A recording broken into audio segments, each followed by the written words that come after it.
A wild ruffle in his natural habitat is searching for a video ID. And it seems like he has found his prey. He's approaching, he's grabbing it. Ladies and gentlemen, we just witnessed a wild PokeTuber finding a video to make. Ladies and gentlemen, my name has been Sir Yeetus III, and I will see you the next time.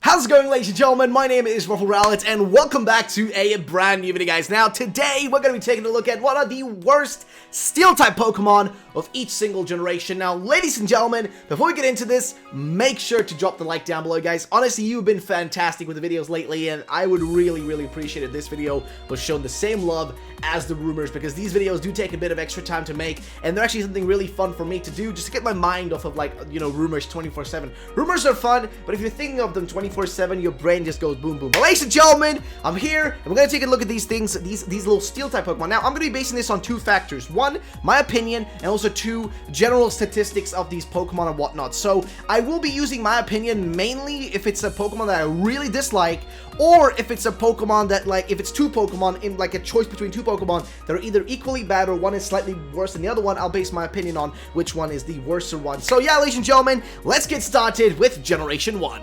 So ladies and gentlemen, in Generation 1, the worst Steel type is, technically speaking, Magnemite. It probably sounds really weird, right, when you say it like out loud. It's like, really? Magnemite? Well, yeah, it's because it's like one of two of the only ones from Gen 1 which do actually have the Steel typing, which is Magnemite. Now, you might be asking, okay, why not, like, its evolution instead? Like, why didn't you go for that? Why wouldn't that be the worst one? Well, it's because, well, Magnemite in itself is slightly worse than it. Now, do I think this Pokemon is bad or horrible or the worst Pokemon in existence? Definitely not. Magnemite is a cool Pokemon, okay? It's definitely a cool Pokemon. But the problem with it as a Steel-type Pokemon is that it's one of the only ones from Gen 1 they can really pick, and overall, it's like base stats are just kind of like meh in general. Of course, it gets better as it evolves, of course, like, genuinely, yeah, it does, but like, it has a really high special attack, which is good, but other than that, it's a pretty weak Pokemon in itself. It's been around for ages, though. We all love Magnemite, you know, it's not a bad Pokemon. It's just that it's the worst one from Generation 1, for sure, for the Steel typing, so yeah, that's about that one. Not really much else we can say about that, I guess. Kind of an unfortunate situation for Magnemite, ladies and gentlemen, but it is what it is. So yeah, let's go to Generation 2, shall we?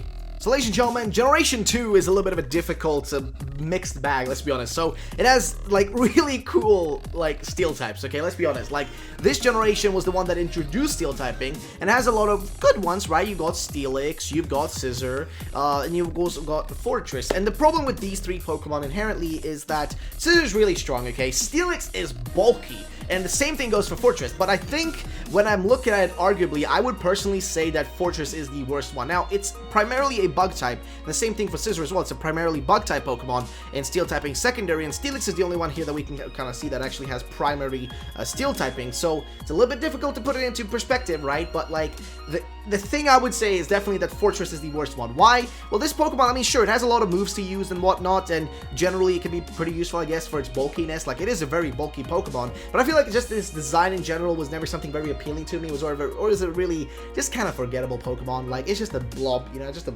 giant blob.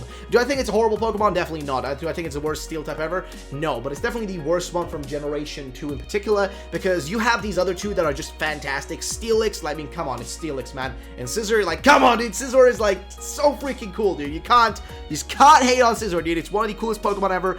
I cannot say that it's bad, okay? So, Fortress has to take this bullet. I'm sorry. Like, it's a bulky Pokemon, but it's also, out of all the three of them, it has the lowest base stat, like, you know, across the board. It's got like 465, whereas Steelix has, I think, 510, and Scizor has 500. So, yeah, like, it's got like 10 more than Fortress, you know, sorry, like, Scizor's got like 10 less, rather, than Steelix, which is minuscule in comparison, right? And, of course, you got Steelix with 200 in defense, by the way, which is ludicrous. But then you got Fortress, which has 140 in defense, which is like 60 less, so why would you take the one that's worse? So, base stat-wise, it is the worst Pokemon, actually, as well.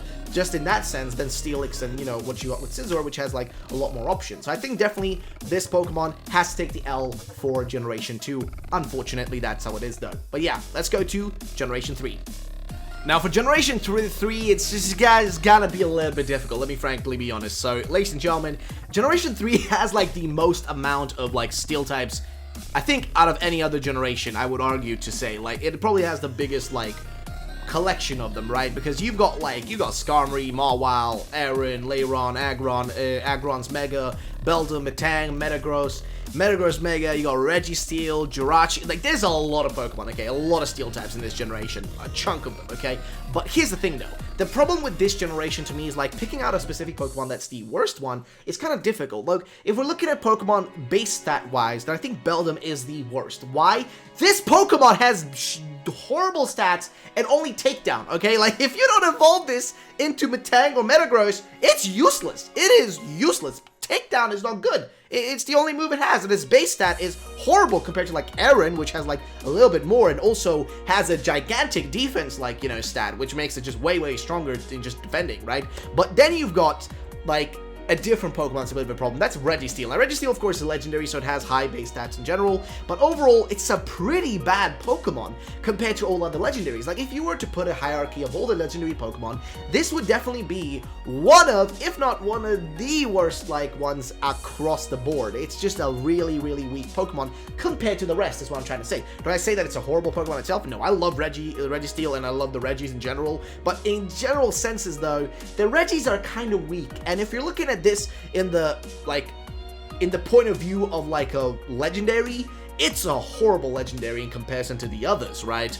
Like, it just isn't that good. Whereas if, you know, we compare to the other like fully evolved Pokemon here, like Aggron and like Mawile and like Metagross, you know, or Skarmory, it's just like they, for what they are just like as normal Pokemon, are generally better, right? So I will definitely say that for this generation, if we're looking at like just arguably the statistics, Beldum is the worst.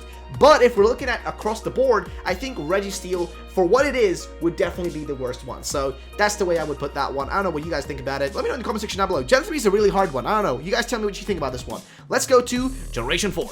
Now, next up is Generation 4, and here is another difficult one, okay? So, we've got two options here. We've got Bronzor and Wormadam Trash Cloak. Now, here's the thing. Wormadam Trash Cloak is a, just generally speaking, pretty bad Pokemon, and I dislike it personally, and that's what I want to put it as the worst one. But then you have Bronzor, which just compared to all the other, like, you know, Pokemon, like, it's got the worst base stat, but that's, of course, because it evolves into, you know, Bronzong eventually. But I think, like, Bronzong in itself is somewhat more useful than, like, Wormadam. I would just argue to say that it's just got better base stat total, you know, for a Pokemon that's, you know, kind of fully finished up and whatnot, in terms of evolutions. It's just got better stats, so I wouldn't use Bronzong as the worst one. I would definitely say Wormadam is the worst one in general. And so I think I wouldn't put Bronzor here. Like, I think Bronzor is a okay Pokemon, right? It evolves into something really cool, which is Bronzong, which isn't the most perfect Pokemon in the world, but it's good, right? But then you have Wormadam with the Trash Cloak, and this thing is just bad for what it is, okay? It just looks bad. I don't like the way to look at this Pokemon is. It just doesn't look good. It's not strong very much. Like, you can maybe do some crazy stuff with it if you're like, you know, just go nuts with it, I guess you could. But overall, the name even has trash in it, okay? Like, I don't know, man, but I think this was like a godsend that it was meant to have that name, because this thing, in my opinion, is pretty trash, man. I mean, honestly, I don't know, dude. I mean, that's what I feel. But yeah, you guys can let me know your opinions of this one, though. I just personally argue I think that's the worst one, but yeah, you guys let me know. Either way, let's go to Generation 5, ladies and gentlemen.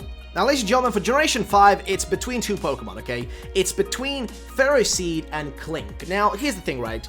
Ferrothorn, the evolution of Ferroseed, is actually a really good setup Pokemon. I remember I always used, like, Ferrothorn for whenever I wanted to set up, like, spikes or anything like that, right? It was, like, the perfect Pokemon for setting up. So, in that sense, it's a useful Pokemon. But then, on the other hand, you've got Klink, which in itself is a very weak Pokemon. It is not that great. But then again, it's the, you know, first stage of a 3-stage Pokemon. So once you get to its final evolution, which is Klinklang, you actually have a pretty strong Pokemon right there. I mean, I would argue it's a pretty strong one. It's got a base stat total of 520. It's got attack at 100, defense 115, special attack 70, special defense 85. Like, it's a pretty okay Pokemon, right? Speed 90. I mean, hey, not too bad. I mean, not the most perfect thing in the world, but not horrible either.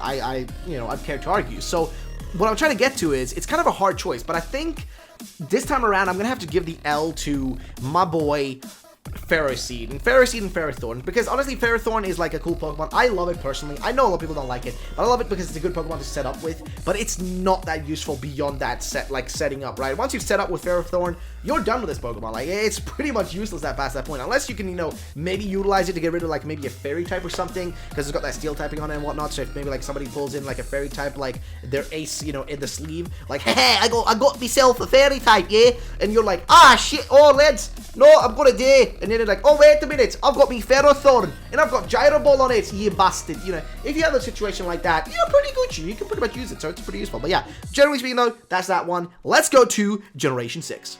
So next up, we have Generation 6, and ladies and gentlemen, this one is a doozy. So you have a choice between Honedge, right? You've got that, and you got Klefki. Now, here's the thing, right? Honedge actually evolves into other Pokemon. You got Doublade, and then you eventually got Aegislash, right? And Aegislash is amazing. But on the other hand, you got Klefki, so if we're looking at like base stat totals, of course, Honedge would be like, you know, aced out. It would be the worst one. But due to the fact that it has evolutions that get better, right, that really get better, it feels like it would definitely be the better choice, I would argue to say. I think it would be the better choice for not being the worst one, due to the fact that it has better evolutions. And I put Klefki as the worst one here because it just, for a Pokemon that doesn't have any evolutions or anything like that, its base stat total is pretty, like, meh compared to everything else. So I would argue Klefki is the worst one for Generation 6, just because the Honedge in itself does get like a perfect final evolution, you know. So I don't know, man, but that's my opinion. I don't know what you guys think about that. Let's go to the next one, which is Generation 7. Togedemaru, there's literally no question about it. It's just Togedemaru. It's just the worst one. It's simple as that. There's really nothing else to add to this. It's simply Togedemaru. So yeah, that's probably the end of the video. Yeah. So ladies and gentlemen, hope you enjoyed the video. If you did, then drop a like down below, guys. If we can hit like, I don't know, 1,000 likes in this video, that would be fantastic. I know we won't, but if we could, that would be fantastic. I know this is not the sort of video I usually do, but yeah, I would really appreciate if you guys could help this video get to 1,000 likes, like with my rumor videos, because honestly, it would mean a lot to me if you did. But yeah, thank you so much for watching. Whenever this video comes up, I will be live streaming a little bit after it or before it. I don't know, you'll see. But either way, thanks so much for watching. Have yourselves a great day. Jeez, man. Exotic. Very nice. But yeah, have a great day. Peace out.